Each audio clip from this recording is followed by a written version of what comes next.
Bellefontaine. This is the Homebuyer's Hour on WCPT AM 820. It's going to be just the three of us again, no guest, but that's always fun because we get to talk about the stuff that's important to us.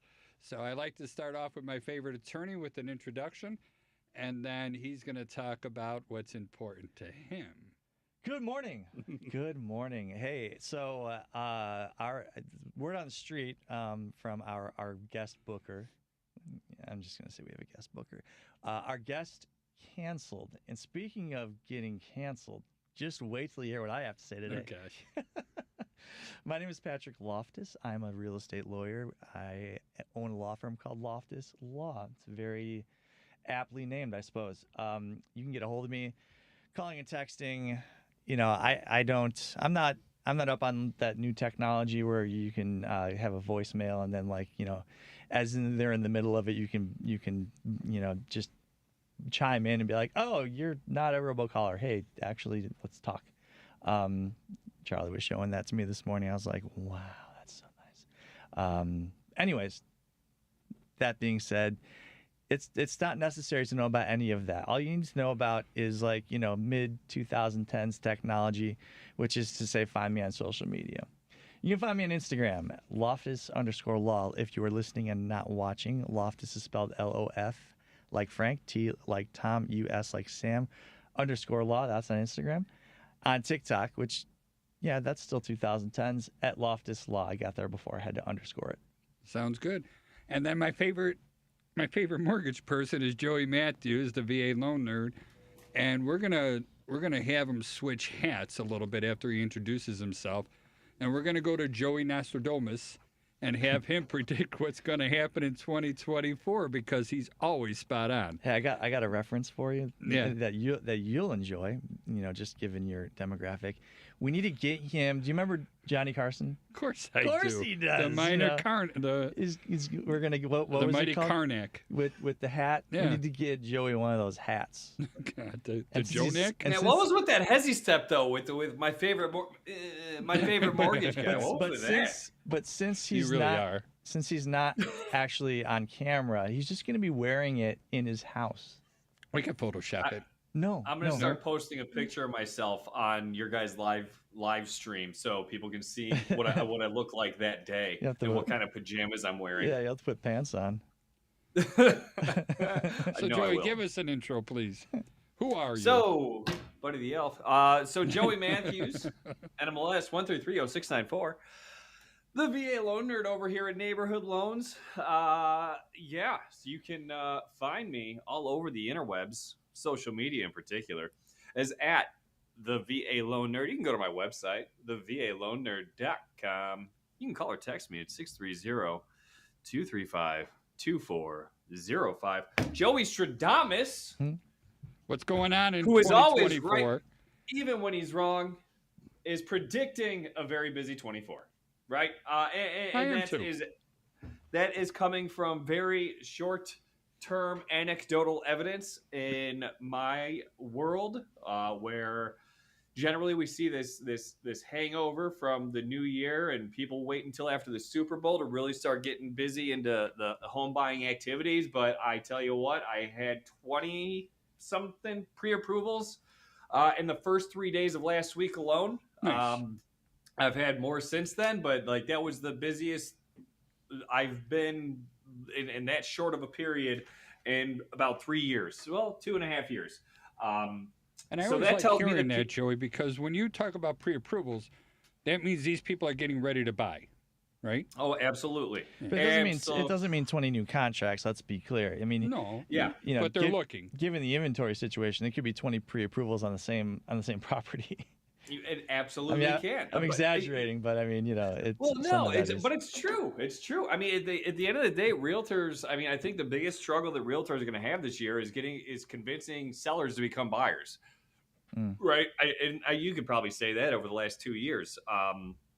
As rates have gone up, sellers are just like, yeah, I'm going to stick with my 1 bedroom, 1 bath. I don't care if I have a family of 7 now. We're just going to do this thing. We're going to ride it out. And it's a short-sighted solution to a much bigger problem. Families grow, things happen, and sometimes you have to pull that trigger. And I would say that it would behoove you to start doing so earlier rather than later, because if this trend continues and more buyers are coming to the market, more pre-approvals are getting issued, more people are putting offers on houses, we're going to continue seeing what go up. We're going to see values go up. Okay. Yeah. So it again, like, get used to riding the wave, this rate wave, because the supply problem is the backbone of the problem in the real estate industry. There's just not supply. There's not enough houses, regardless of people selling. We don't have enough people building. We don't have enough builders building because they got hung out to dry friggin' 16 years ago. Yeah, right? That's going to drive the prices up, as you said. I mean, we didn't build any houses between 2008 and 2018. Barely anything got built. Now, part of that was because we had an oversupply at a certain point in time. And so, the demand had to catch up to that. I don't know that we're ever going to have a perfect supply of homes. An oversupply is bad, as is an undersupply, as we're seeing right now. And what we wouldn't, no one's thinking about this because we're nowhere near in danger of it. But I would hate to think that we could end up in a space again where we're experiencing an oversupply of homes. But there's another element, and we don't experience it here too much in the Chicago area because as it giveth and it taketh away, it being the how complicated it is to own rental property here in the Chicago area, Cook County, and even in the greater Illinois, in the state of Illinois. Well, with residential landlord and tenant ordinances, big institutional investors would prefer to just go in and swoop up a bunch of single-family detached homes that were, more recently built in a place where they don't have to worry as much about all that regulation. But that's all to say that the nationwide, if you're looking at it from a more bird's eye view, that's another bit of pressure on the housing market, the institutional investors that are coming in and buying up large portions of the real estate in places like Atlanta, Charlotte. Joey, you might be seeing it in your neck of the woods. They've got darn near unlimited resources, and if you're up against an institutional investor that can outbid you and pay cash, you're dead in the water. You're not buying the house. It's funny, though, because I didn't even think about it until you said this. We're getting a lot of inspections in more depressed neighborhoods, pretty much with these investors that are coming in there. And what's nice is I get to have a good talk with them when we do our Zoom interview going over the home inspection report. And they're like, oh, yeah, this neighborhood is going to be improving. It's got nowhere to go but up. And so they're also banking not only on getting the rental income, but also on the house prices going up. And hearing what Joey said and what you're saying, I just think it's a smart move. And I've seen neighborhoods like Bronzeville, Lawndale. I've seen, I don't want to say, it's not Humboldt Park is what I was looking for. I've seen a lot of those neighborhoods are just, they went from I was afraid to drive down the roads to like, my God, this is beautiful.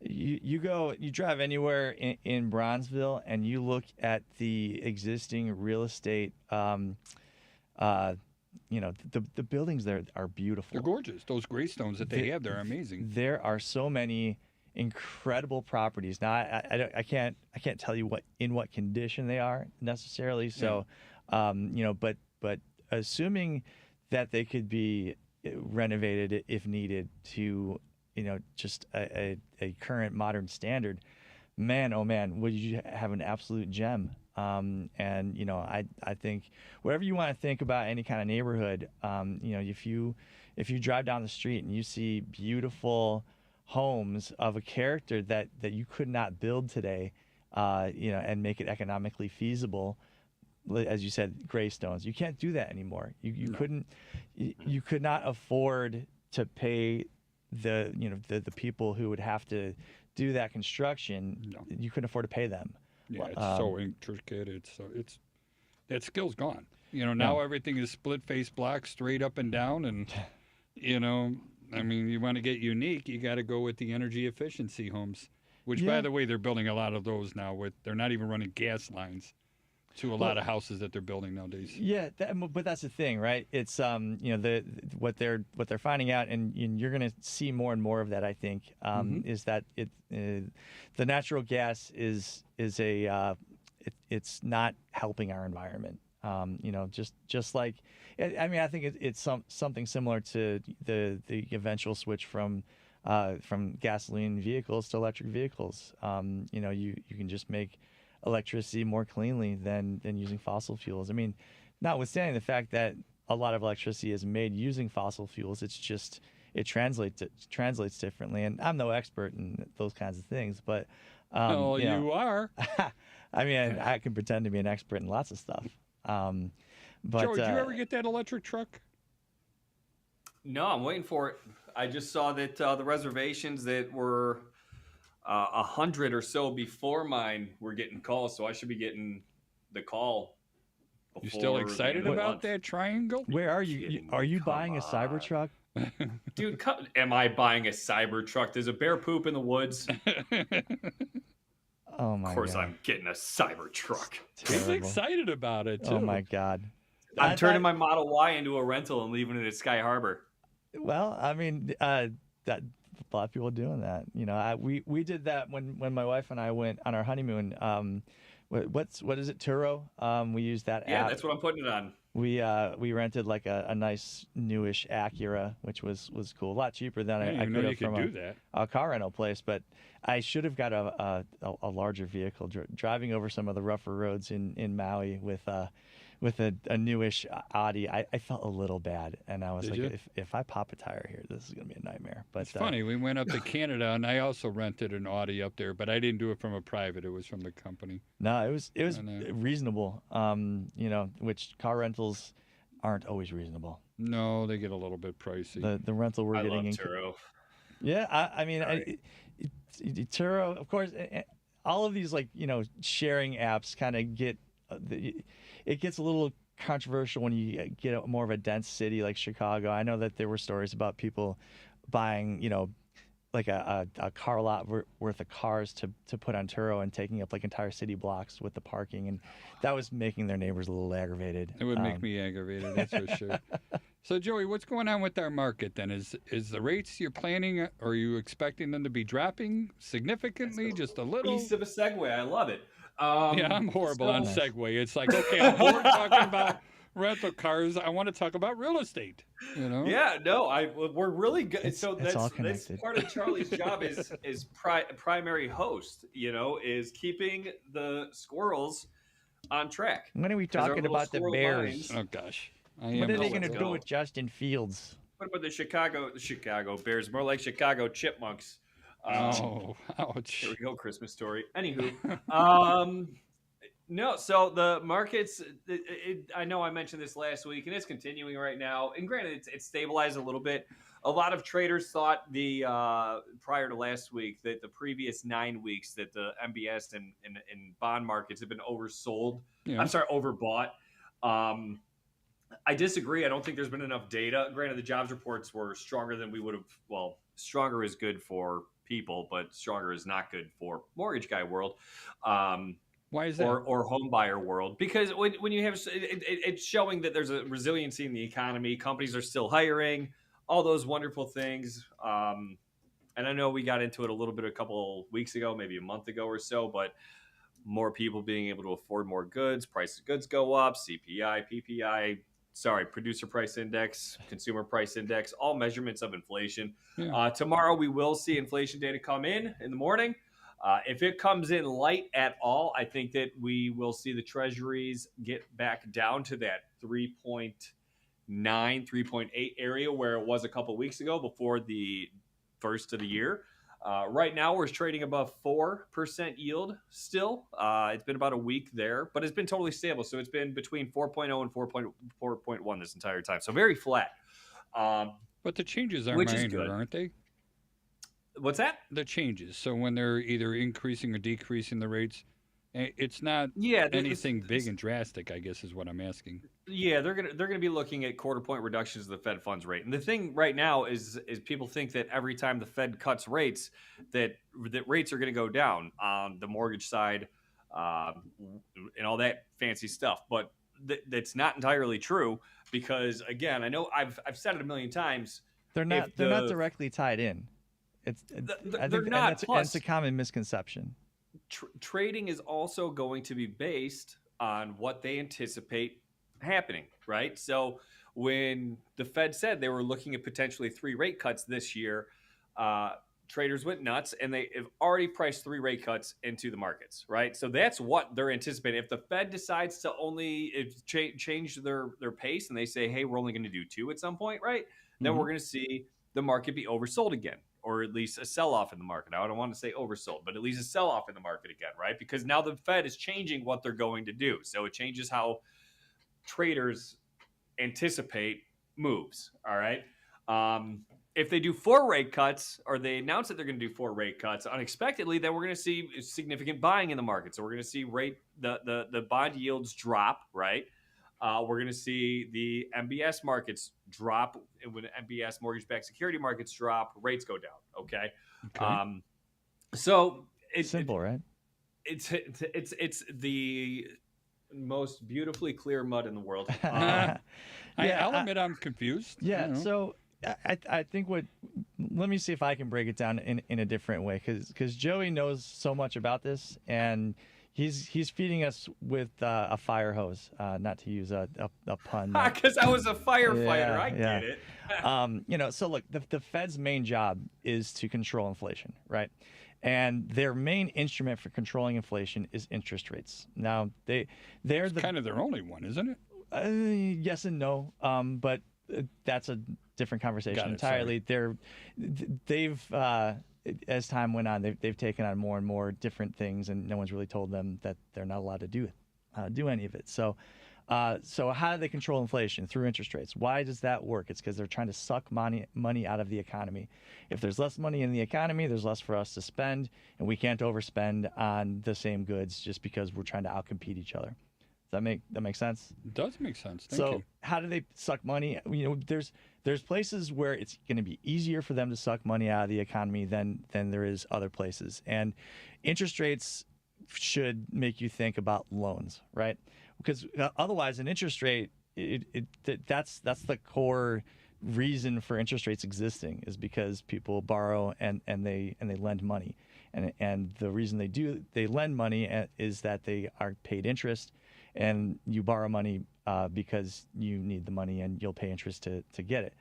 The more interest, the higher the interest rate, the more it costs, the less you're apt to borrow money, right? So that's so when they lower the federal funds rate, which is the rate that banks can borrow from them, it then pulls a bunch of levers elsewhere in the economy. One of the places being people's willingness to invest in government treasuries, right? So if the interest rate is going to go down, what that means is if you buy a treasury at today's rates, you're going to be beating the market as those interest rates go down, right? So if you're anticipating the interest rate to be 3/4 less in 9 months' time, if you bought a 10-year treasury bill at today's interest rate, you are now 3/4 of a point in the black.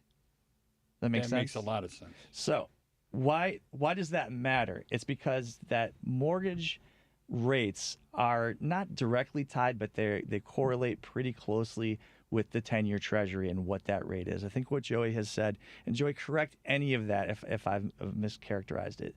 What Joey has said, it's about 2 points difference. So if 10-year treasuries are trading at 4 to 4.1, then we should see interest rates 2 points more. Now, they are not 2 points more. They're up in the high 6s, if I'm not mistaken. I will let Joey correct anything that I have misspoke about there. But typically 3 right now. No. Historically, you see the difference, the delta between the bond, the 10-year treasury, and the 30-year mortgage rate to be about 2%, 2 points. So again, a 4 would be a 6. But right now, it's closer to a 4 being a 7. The gap is narrowing because it got up to a 3.5 get delta there. But I know I spoke last week about it too. Is I anticipate that gap narrowing this year, and I do believe that is going to be the case. So Even if the 10-year Treasury starts trading a little bit higher, I would still anticipate rates not creeping up as much as it has over the last couple of years with the 10-year Treasury. I would anticipate that gap coming back to a normal delta. A delta being the difference between one thing and the other thing. So, yeah, I think as money gets sucked out of the economy, there's less of it to invest, and the competition for those investments will get more fierce, which will slim those differences, I think. And as time goes on, things are going to be stabilizing, and I get it. In order for us to get to those twos and in the mid to high twos or whatever interest rates, you almost have to have another COVID situation where. It means something horrible has happened. Yeah. It means we've had another COVID. It means that Putin has dropped a nuke. It means that something absolutely horrible has happened, and a huge percentage of the U.S. population is about to lose their jobs. Nobody wants or needs that. No. That would be, I mean, disastrous on so many levels. I mean, it even feels crass to call the economic impact of that disastrous, but it would be for individual families, let alone whoever is the victim of that horrible event that would intervene. We don't want another 9/11. We don't want any of this stuff to happen. My wish list for 2024, above anything else, would be stability, meaning that anyone who is looking at buying or selling a home can look and they can say to themselves, I think that things are not going to change drastically for at least the next 12, 18, 24 months, so that I can actually make a plan that I think is reasonable to make sure that my finances aren't going to take a nosedive. And with rates going all the way down the way they did, they come all the way up within such a short time frame. It makes it darn near impossible for an individual who doesn't have unlimited resources to plan ahead. You're trying to make sure that you're playing defense, and if you're playing defense, you're not thinking to yourself, I ought to be going out and making a big expenditure like buying a home. Now, in some ways, this is an intended consequence of raising interest rates. Again, I borrow $500,000 to buy a house. I'm now fighting against what the Fed is trying to do in terms of inflation. So for every person that makes the decision not to borrow money to buy that $500,000 house, we get closer to the 2% inflation that they're aiming for. So it's thank you for, on behalf of the rest of the economy, thank you for not buying that house. But that's annoying for someone like me who relies on people buying and selling homes for my living, right? So, individually speaking, the effects on us individually are, can be quite harsh, right? But you hope that even as you're making a quote unquote sacrifice, for the greater good, that when the time comes and it's time to relax some of those higher interest rates to get some more money into the economy, that my ship then rises with the rest. And I don't want to go doom and gloom and fear of missing out stuff, but I kind of really happy to hear what Joey said and what you were saying. The market is still in demand. People still want to buy homes, and the value of the houses, I really don't see them going down. No, all right? No, I still see here. them going up. Not here in our Chicagoland area. You're absolutely right. Maybe and I'm not familiar with what's going on in the rest of the United States, but here it just still seems, these houses don't sit on the market long. They do go by quick. The prices, some of them I think that are overpriced myself when I'm looking at things, but but then they're gone. All right. So just because I think they're overpriced and then somebody else doesn't and they end up buying it, it's like, well, what does that say? It says people need a place to live. It says that, inflation plays tricks on your mind. I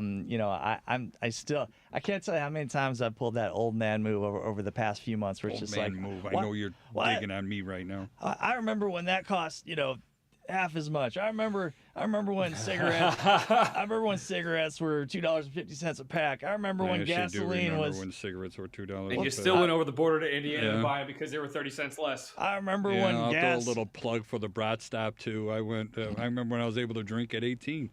Not that I'm justifying it, but you're right. Oh, I remember man. a lot of that stuff. Those are the You days. can't even smoke unless you're 21 these days. Yeah, I got older cousins that used to do that border run, and then you got all the troopers waiting for him to drive back home to bust him. It's funny because you think. I think the way I always thought of things is those must have been the good old days, and now I look back and I go, I really lived in the good old days, right? Right. Oh my gosh. Yeah. I worked, when I first started in the fireman business or full-time gig up in Northbrook, and I'm going to throw his name out there just because he's dead now, Patrick Cunningham. I really liked this guy. Every other word was an F word coming out of his mouth. But, I think you actually mentioned... his name was probably Patrick Cunningham. Exactly. Yeah. Thank you. But he always made it clear that these are your good old days. All right? That's right. These are your good old days. Everything's going to get more expensive. The price is going to be going up. However, as long as your income is going up with it, you're going to stay right in line with it. Yeah. So, yeah, it's. I think you look at a lot of things where people go like, well, back when you were younger, the house costs, blah blah blah, and they can't really conceptualize that also entailed a market salary, right? Yeah. Like they take themselves back, given what they make today, and they go, in 1980, I could have afforded X, Y, and Z, and it's like.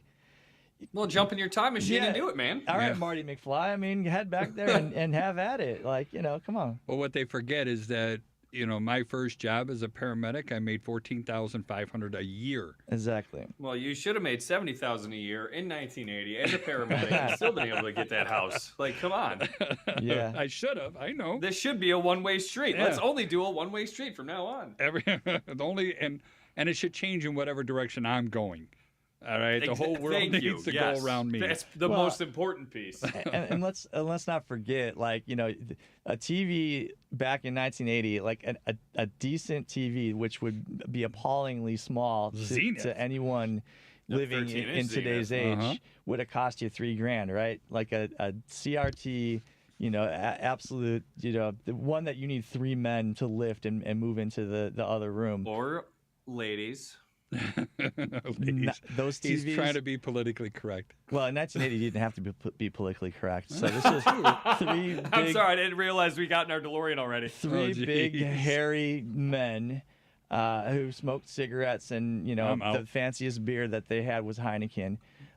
You craft brew little turd My people. fancy beer was Mickey's Big Mouth. I'm really going off on a limb here. Lordy. So. Hey, speaking of TVs, though, we went thrift shopping the other day, and my wife saw this little 9-inch, spin dial with the rabbit ear thing. Yeah, my TV. dad had one of those. She had one of those, too, and she was like enamored and wanted to buy this thing in absolutely the worst way.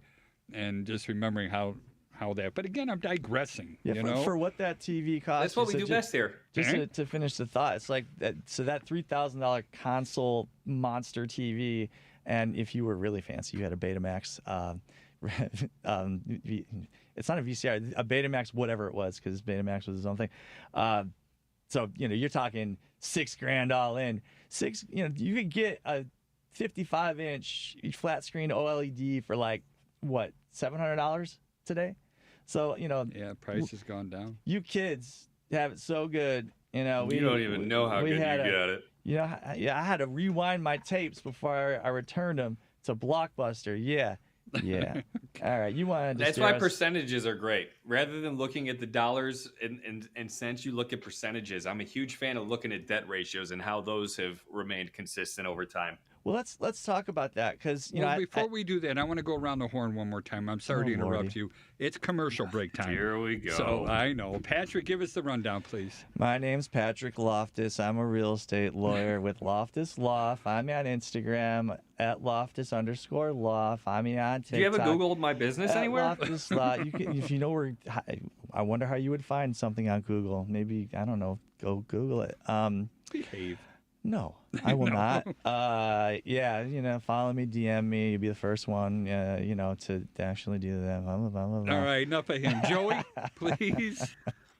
Joey Mathews, the VA loan nerd, very excited to be here. You can find me at the VALoanNerd.com. You can jump on Google My Business. You can find me on the Google machine. If I've worked with you before, feel free to leave a review. And then once you've done that, go find Patrick Loftus in case you've worked with him and leave him a review too, right? It's a great thing for the Reviews the are business. amazing. It's the least you could do, or else I'm going to have to charge you more, to be honest. And my name is Charlie Bellefontaine. I own Chicagoland Home Inspectors, and that website is www.thehomeinspectors, and that's plural, O-R-S, and it's a .com. If you're interested in joining the home inspection profession, we also own the Home Inspection University of Illinois. That website is www.hiuil, and that's also a .com. We were talking about percentages.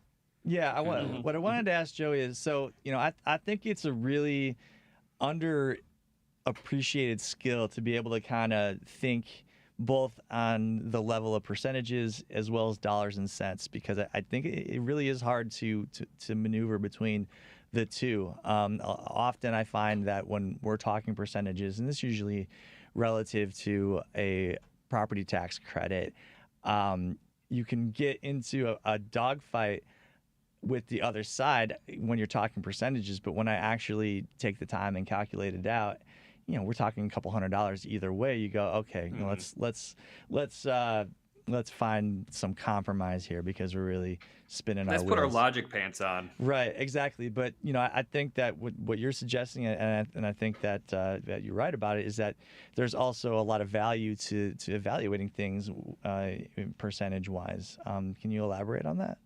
Yeah, well, what I'm getting at is obviously people are looking at, oh, well, home values are up. Well, payments for homes are up, blah, blah, blah. But when you're focused on that and you're ignoring, so is your pay. Your pay is also up. At the end of the day, home buying world on the mortgage side, and this applies to every loan that's not VA, it's a debt ratio world, okay? VA world, we're looking at residual income, but I also can see your debt ratios because the system builds debt ratios in, and I can see what they're at. So we're looking at your percentage of income versus your percentage of debt and what your home debt's going to be, right? And those are the things, like Charlie making $14,000 back in 1942, and his first home costing $300. It's all based on a percentage of your income and how much of that goes towards your basic need for housing. And right? Those not Those changing numbers very have much, it stayed sounds consistent. Exactly. Those numbers stay consistent. That is really interesting, Joey, because it tells a slightly different story than the just looking at the gross numbers of, housing has gone up X percent, or the really the things that are meant to scare you. And I don't want to start going, well, the media does this, that, and the other thing, but they've got a lot to answer for, to be honest, the way that the media treats certain things. And the more I get to know about this, that, and the other thing, and then I see a news story and I go, you're not qualified to report this, to be honest. It's often when it comes to a law thing and it's a non, some reporter that doesn't have expertise in how the law goes, and they go, well, and it just little things. I go, that's not a news. It's easy to be sensational, man. Easy to be sensational. It's like what you're saying is not news. Like, this person filed this motion or whatever. Just like, oh, well, of course they did. It's not newsworthy, but it's because of a certain person did a certain thing, and whenever you use their name, and who I'm talking about, it sells clicks, and it's like, to understand, this is just a PSA from me, and the HomeBuyer's Hour does not endorse everything I say. Understand that everything that you see that is published out there is meant to sell you. It's to sell you on putting your eyeballs on it. All right. Yeah. There's a reason why the headlines on articles are not written by the person who wrote the article. Think about that. Why would that be? Beautiful example is April of last year, when the loan level pricing adjustment change went into effect, and people were like, oh, keep your credit score lower so you get better pricing for a house. What? Right? Oh my goodness gracious! Tell me more, Joey. Tell us the story. I need to hear this. Yeah. So no, there was lower. There's on Fannie Mae and Freddie Mac. There's loan level pricing adjustments. It's based off of whole matrices. find it online. Just type in Fannie Mae LLPA, type in Freddie Mac LLPA. You'll be able to see how pricing adjustments work on the back end for mortgage stuff, right? And then so go they look at some kitten photos to like sanitize your eyeballs. so the media took these pricing adjustments and made it look like if you had a higher credit score, you were going to have a higher rate than someone with a lower credit score. All right, because there were bigger adjustments for rate pricing for higher credit score borrowers than the changes in rate adjustment, I should say. Bigger changes for the higher credit score borrower than there were for the lower credit score borrower. At the end of the day, the higher credit score borrower was still getting better rates. It's just that the pricing adjustments were not as drastically good for them as they were for people that had lower credit scores. So if you had a 680 versus a 780, that 680 person is after April 1st or whatever, I think it was April 1st last year that it went into effect, that person was still going to get a lesser rate, a higher rate than the person with a higher score. But because the effect of the change was the effect of the change was to not have such a drastic effect on rate for lower buyers, that people were like, I guess if I just have a score in the 600s, I'll be better off. Yeah, let me miss a few credit card payments so I can, game the system. It's like somebody saw an angle to write. But that's not true. That's what Joey's saying. Joey's saying that that's completely a mischaracterization of what happened. And so how did that get reported that way? Somebody saw an angle, and they're like, hey, I already wrote the headline. I just need you to write the story to back up the headline, because the headline is going to get just loads and loads of clicks. Because why wouldn't you click if you're someone who's looking at any kind of borrowing money, and you see a headline that says, actually, if you have a lower credit score, you get a better deal, you're clicking on that all day long. I mean, that's a compelling headline. And what Joey's saying is, they weren't lying to you, but they were BSing you. And I feel like happens a lot. It does, and it's not new, by the way. It happens in our business too. I don't want to make this sound like it's a new phenomenon, like, oh, this internet, blah blah blah. I mean, go back to the muckraking, the yellow journalism of the early 20th century. That all of that existed. I mean, go back to the pamphlets that they put out back in revolutionary times. This is as old as anything else. But I think we are too quick to believe what we see when a journalist writes it. And again, I don't want this to sound like I'm totally crapping on but not always is what we hear or what we see. It's not always true. I'm going back to early fireman days too. And another guy, he's also passed away. All these older guys that taught me my lessons. But I remember, Jimmy, I can't think, Emerson, that's what it was. And he always said, you believe nothing of what you hear and only half of what you see when it comes to stuff. So no matter what side you're listening to, you're right, it is going to be swayed. And we need to find out, a little bit more accuracy.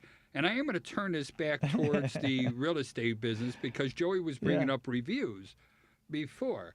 And, again, I'm a boomer, not afraid to say it. Okay, boomer. Exactly. And why I don't understand why all you youngins go ahead and say it like boomer, like we're a bad person. Because you guys have everything we want, and we resent you for it. Good, is what you should. But the younger people now, and I guess we're going to, what is it, X and millennials, those are the home buyers pretty much, they do research. And Joey, you were mentioning about, working with me, leaving reviews.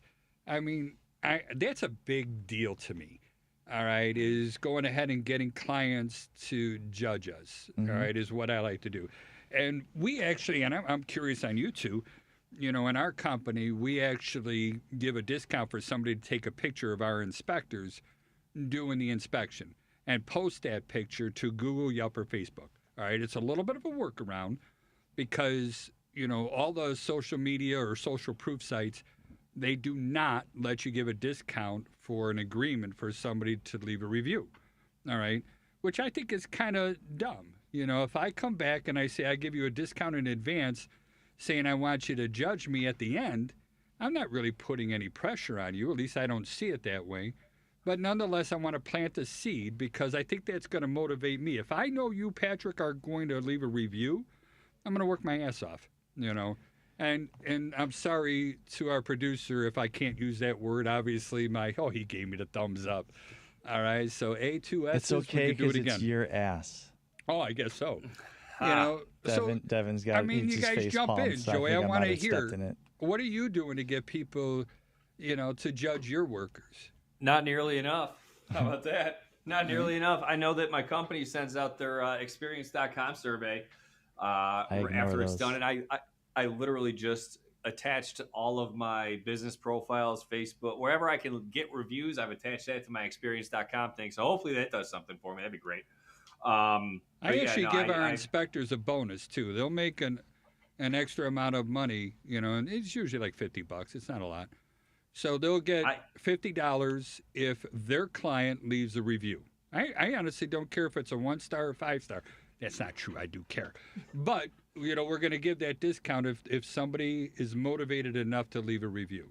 Well, you've been talking to Redfin. That's very much part of their thing is they get all of their clients to review.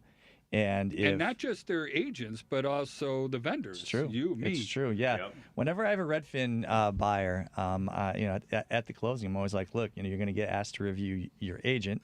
Anything other than a 10, Redfin views as a failure. So, understand that metric. And that's really meant for the people who are like, well, there's no such thing as a 10. There's always something you could have done better. That's not the way reviews work. So. And I like it when they write books. I like it when somebody goes on there and they really explain the experience and what a person did that was exceeded expectations or didn't meet expectations, because that helps other people. Reviews are super important, and then having the skill to kind of parse through which ones are, the unreasonable people who left bad reviews.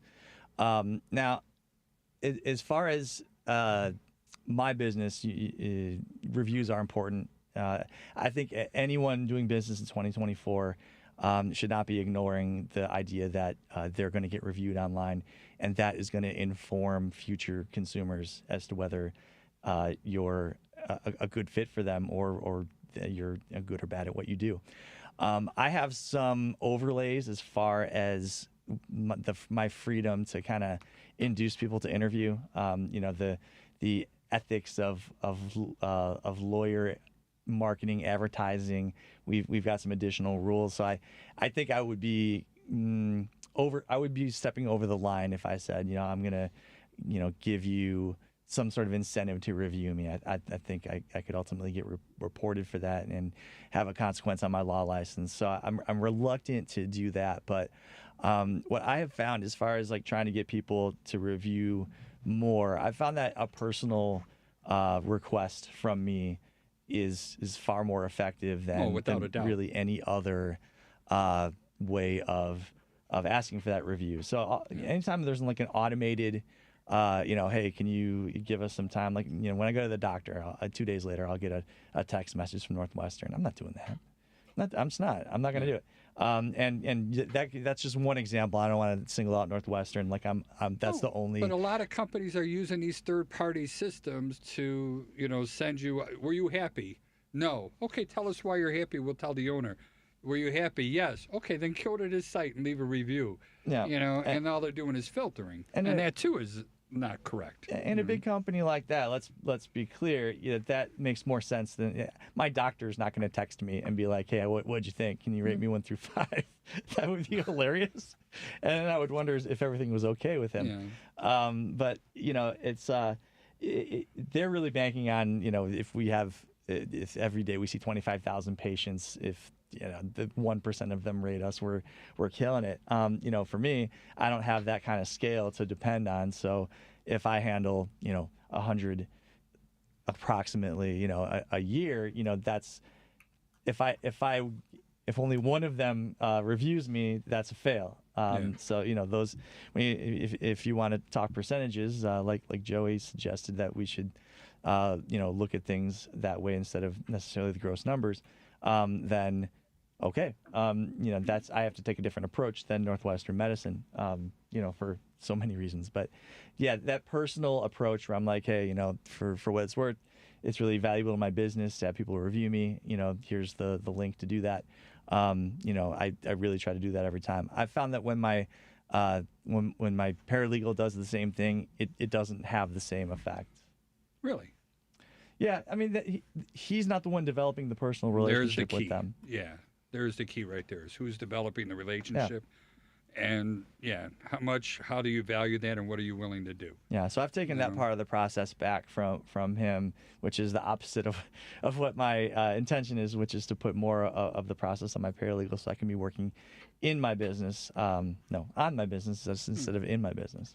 And I'm going to tout a little bit. I'm really proud of everybody who works under our name. All right. I mean, they really do have the passion. And people go, well, how do you find such good inspectors?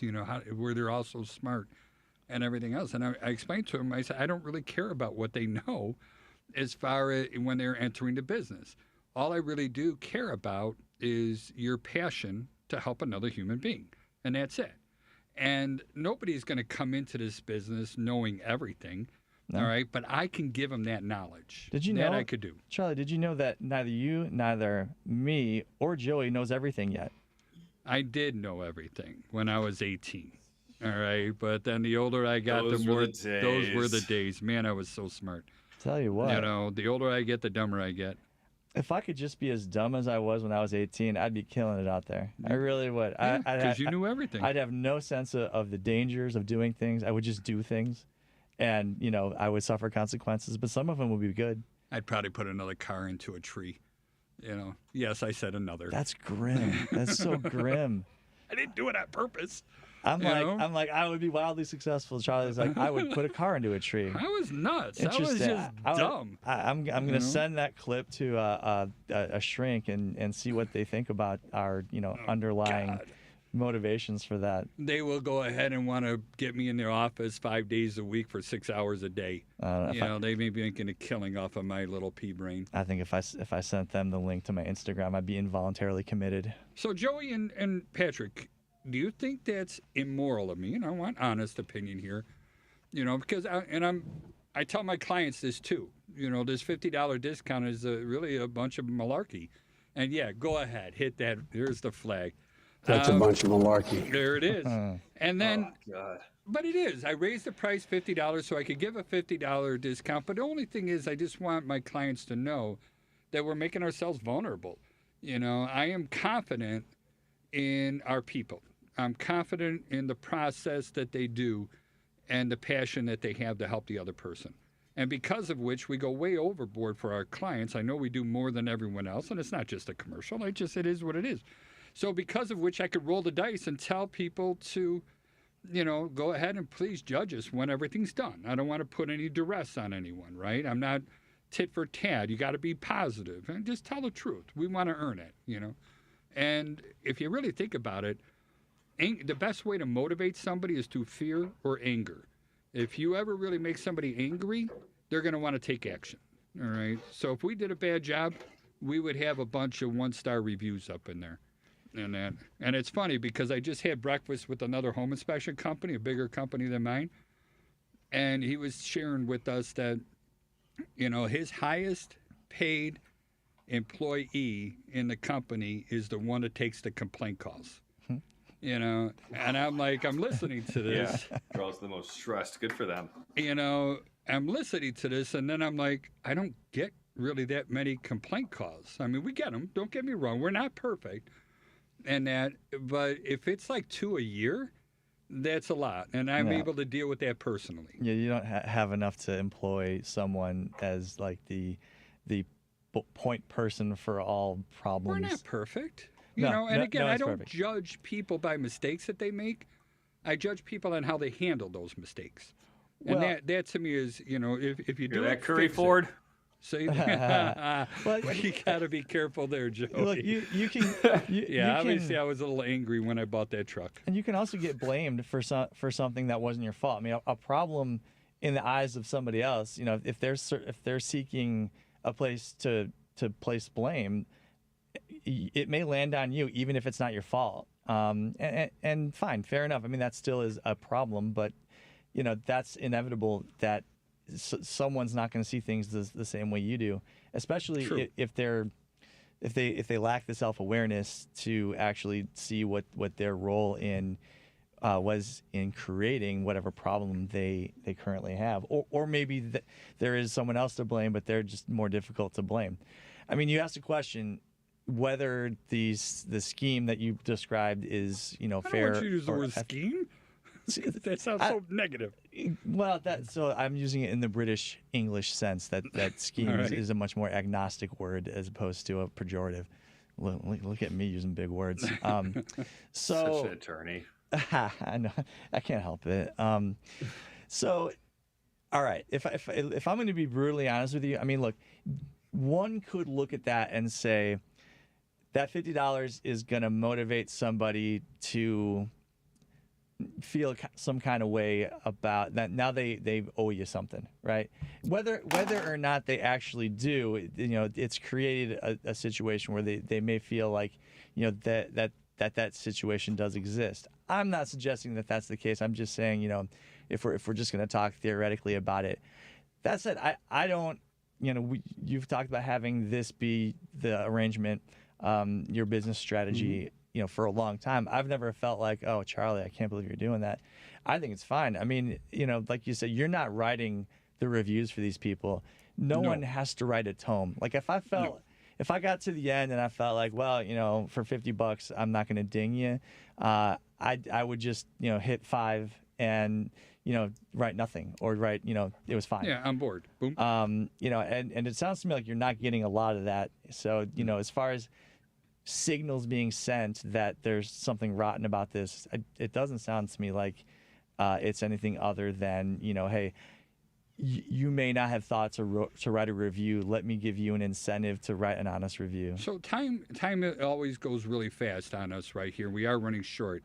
But Patrick and Joey, I just want, one sentence or whatever back from both of you.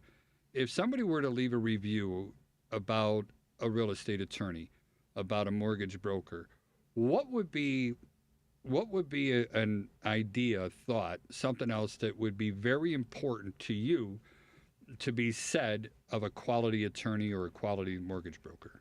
Yeah, I think anytime someone leaves a review that says, something to the effect of, really went beyond the remit, went above and beyond to help make sure that we felt good and that we were as informed as we could be to to buy the home that we bought or to sell our home, alleviated stress. Those are all like the biggest things that my role is meant to be, and those are the things that I love to hear. Sounds good. And that's Patrick Loftus of Loftus Law. And Joey, we got less than a minute, so same question to you. That you felt informed through the entire process, that you never felt like you were in the dark. That is huge. I think those are two good things to look for and stuff. And that's Joey Mathews, the VA loan nerd, and his phone number is 630-235-2405. We're running a little bit short on time. My name is Charlie Bellefontaine of Chicagoland Home Inspectors, and my phone number is 630. Ooh, I almost gave you my cell phone number. Our phone number is 312-544-9180, and our website is thehomeinspectors.com. Devin Tingle's our producer today, and I just want to thank him for, that's right, a little bit of extra bonus. Any other companies we want to crap on before we leave? No, I think we've done enough of that. We don't need the complaint code. Maybe federal. The complaint calls. I will throw one thing out there real quick, Joey. We were driving down Green Bay Road, and there was a neighborhood loan store there, and my wife never heard of it. And I'm like, wait, that's what Joey works for. He's on that company right there. So, but anyway, we're going to talk about that more next week. We are out of time, and I wish everybody the best. My name is Charlie, and I am out.